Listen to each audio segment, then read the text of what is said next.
Hi everybody, welcome back to my channel. If you're new, my name is Sierra Watts. At any point in this video, feel free to click the subscribe button, turn on the bell, the post notifications, and join the family. This video is going to be for birth mothers and adopters. If you're not a birth mom or you're not someone who is adopting, you never know when this information might help you. So being a birth mom, you may not be that baby's legal guardian, but you still are their birth mother. You may not be their mother, but you are their birth mom, and that's just as important as being their regular mom. So I am a birth mother of one boy, and then I am a mother to my son, Leo. If you decide you want an adoption, no matter what the situation may be, whether you're young, whether you're older, whether it's just not the time for you, do not let anyone else influence your decision. Most of the time when that happens, you usually go to your close friends and family and ask them for advice, but they're all gonna have their own reasons for what you should do.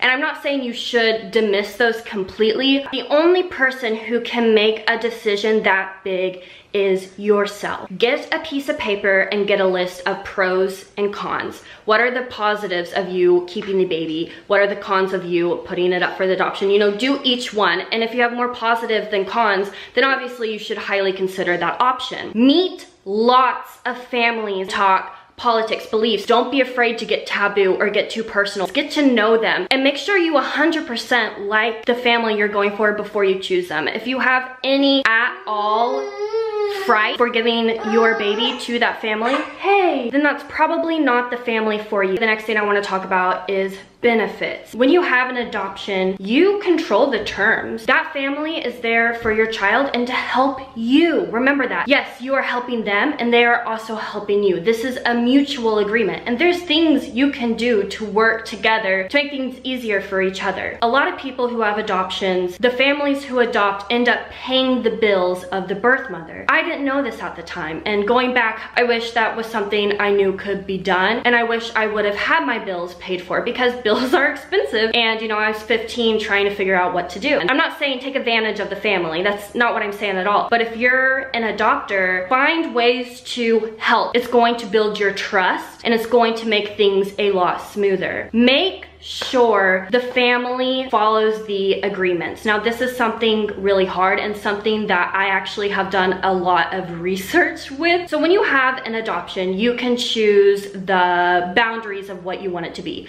A closed adoption, an open adoption, a little bit in the middle, whatever you decide. If you are having an open adoption, you sit down with the family and they say, yes, it's going to be extremely open. Get that in writing. Make sure they follow up with that. Do not take their word for it, because unfortunately, more than 50% of families that have an open adoption end up going back on their word unless it's written in a contract. Extreme openness to them might be different than extreme openness in your eyes. That is not your place. And I know that sounds really selfish, especially to people who have never gotten an adoption, and I know how like that might seem. Say what you want, say what you mean once, but don't push them. Don't hurt them. You know, you can gladly say, you know, I wish you wouldn't, or this is how I feel. But once you say that and they still decide to go through with the adoption, don't keep trying to fight them. Not only is it going to ruin your relationship, but it's going to make things harder when it comes to the adoption agreement. And support the adoption, because